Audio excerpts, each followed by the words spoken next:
Dr. Obote will come back to Uganda as a citizen of Uganda, but not as a president of the Republic of Uganda. But do you think that is possible?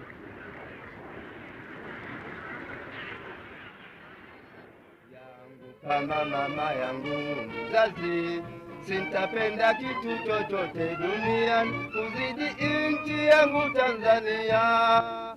Sintatumia jina la nchi yangu Tanzania kwa fahari, sina faida yangu mwenyewe. Sintatumia kwa fahari, sintatumia jina la nchi yangu Tanzania kwa fahari.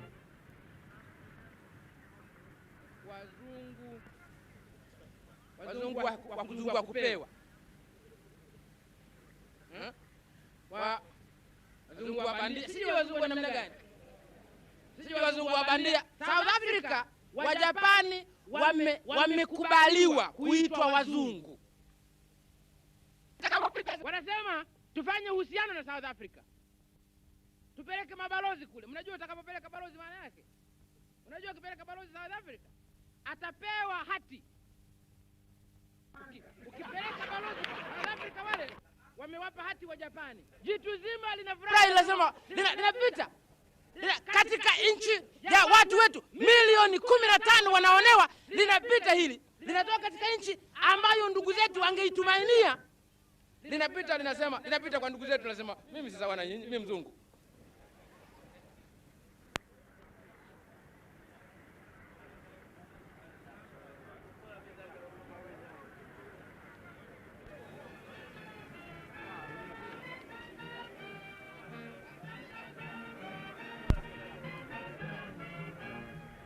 You felt that military coups were the disgrace of Africa. What did you mean by that? I meant exactly what I said. That Africa is fighting for its freedom. Africa has enemies who don't like this freedom. And in maintaining this freedom, in the protection of this freedom, Africa should rely upon its armies. And there's been a trend that very often the enemies of Africa find that instead of fearing the African armies, they rely upon the African armies. So the people who are rejoicing now in Uganda because of what has happened in Uganda are not the friends of Africa. They are the enemies of Africa who are rejoicing. And they are rejoicing because of an act of officers of an African army which ought to be the protector of African independence and African freedom. So we feel this is unnatural. It shouldn't be so. Your Excellency, you said that Dr. Obote is still the lawful president of Uganda.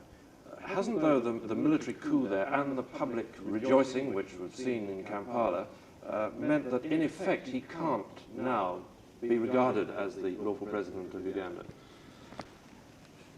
Well, I really don't think there is such proof. The rejoicing in Kampala has not surprised us. I don't know who has been surprised about the rejoicing in Kampala. Kampala is in Uganda. President Obote overthrew the Kabaka of Uganda. President Obote was trying to build the unity of Uganda by removing tribalism. And so the tribalists in Uganda will rejoice if President Obote is overthrown. So this did not surprise us. The army, I think everybody knows, including President Obote's enemies, the army is divided. This is known, that the army is divided in this matter. So why should we take it for granted that the people of Uganda will accept this change? What is the base of this change? I'm not surprised that there was rejoicing in Kampala. But I don't know whether there is still that rejoicing now.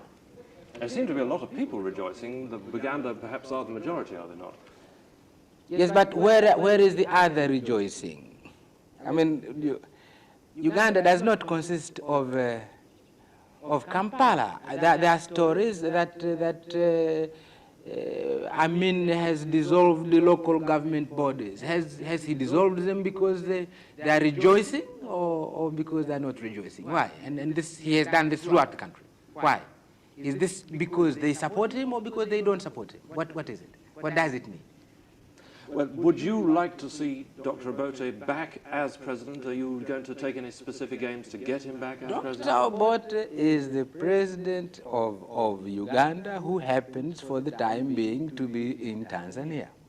But isn't it true that in some countries like the Congo and Nigeria, military leaders have stability and a viable government for their countries perhaps for the first time? Oh yes, and I'm not saying all coups are wrong. Nasser overthrew a corrupt regime. He was a soldier, and some soldiers can overthrow corrupt regimes to protect the honor of their own countries. I'm not saying every coup is wrong, but many of the coups in Africa have been directed against the people of Africa. Could there ever be a military takeover, do you feel, in Tanzania? I'm no god. I'm not a god. I've said publicly. I think a military coup in Tanzania is very unlikely. An assassination, I could be assassinated, and a damn fool could assassinate me. We don't fear. Well, I was going to ask you about that, in fact, because there's just been a treason trial here, hasn't there, in which 6 people were charged and found guilty of attempting to take your life. Yeah. I mean, is your position secure? Precisely because, and why are they tried? We tried them. We tried them confidently in the courts. You don't fear that there may be many others? No. Absolutely out of the question. Absolutely out of the question. May I ask you...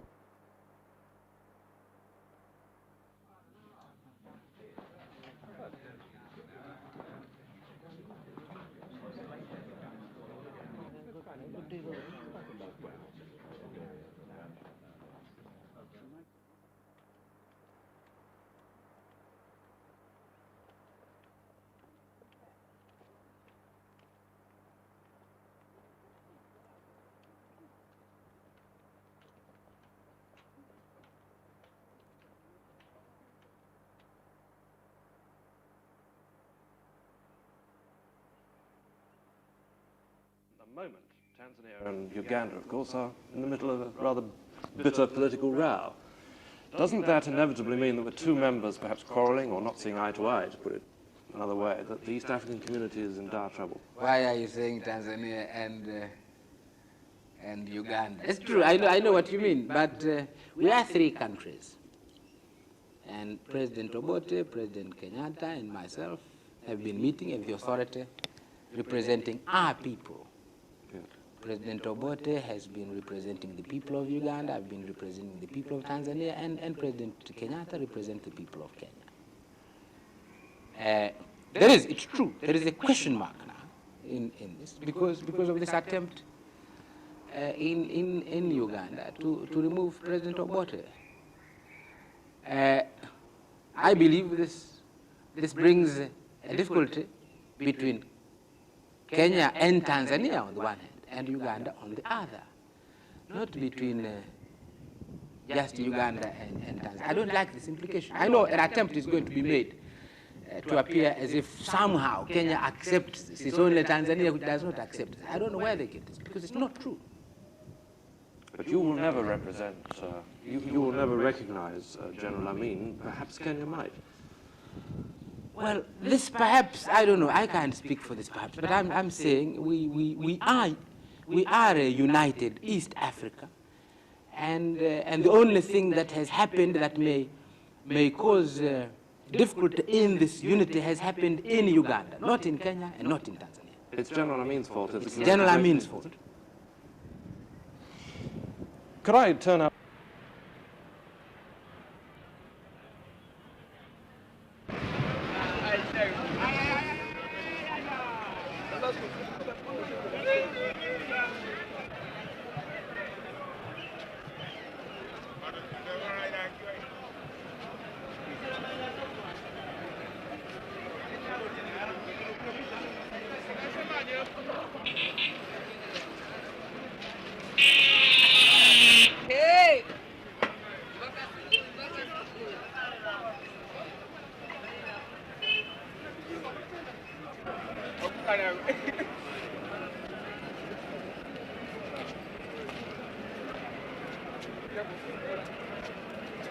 Could I turn now to another association, the Commonwealth?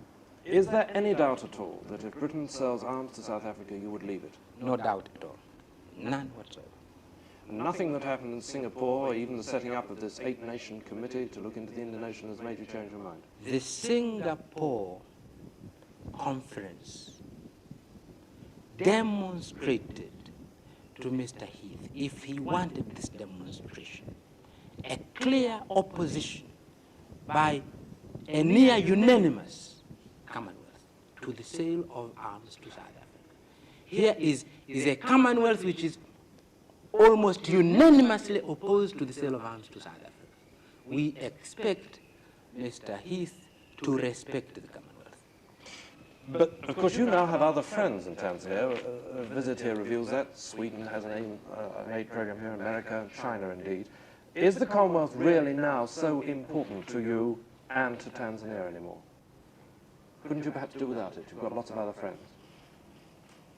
I was getting, when you say I can do without it, what do you mean? I can't, I want friendship with countries. When I say I value the Commonwealth, I don't value it because I was getting money from the Commonwealth.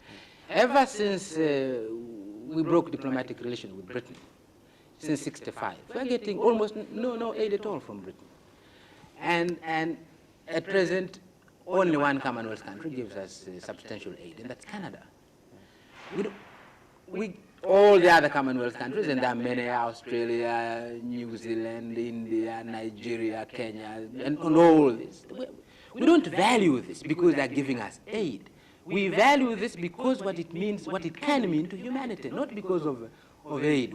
What is this aid? If it was a question of aid, of course, I would not be talking about this importance of the Commonwealth. I say the importance of the Commonwealth beyond aid. I don't value our friendship with New Zealand in the Commonwealth because New Zealand gives us aid. They don't give us aid.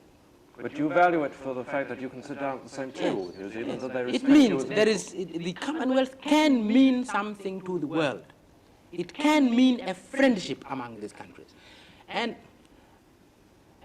when I call people my friends, I don't mean then because I go begging to their countries. This is not the basis of our friendship. So that you would leave the Commonwealth if you had to with regret? Yes. May I also...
A lot of Western diplomats seem rather worried about Tanzania. They see things like the Chinese building a railway, and they wonder perhaps if Tanzania, I think, isn't perhaps going to become a satellite of Peking almost. Would you like to give them some sort of reassurance on this point? It is very difficult to reassure Western countries about China. They, for some reason or other, they're frightened of China. I don't understand this. They appear to be frightened of China. They may have reasons, which are their own reasons. They are in competition, I think, with the Chinese. They regard themselves as in competition with the Chinese about spheres of influence in the world. I'm not in competition with the Chinese. We're a small country. We're not in competition with the Chinese about any sphere of influence anywhere in the world. And so how do I reassure the Western countries? The Chinese offer to build a railway for us. We accept. You yourself have said here we have people helping us here. We have Canadians, all the Scandinavian countries, Sweden, Denmark, Norway, Finland. We have Americans here and some British. And we are, as far as aid is concerned, here we are. Cooperation with the outside world. We are almost a United Nations. Japan. We have all these countries here. But no, it's China. What is seen is only China. And so I'm not becoming a British satellite or a Canadian satellite or a Scandinavian satellite, but Tanzania is becoming a Chinese satellite. What is the art?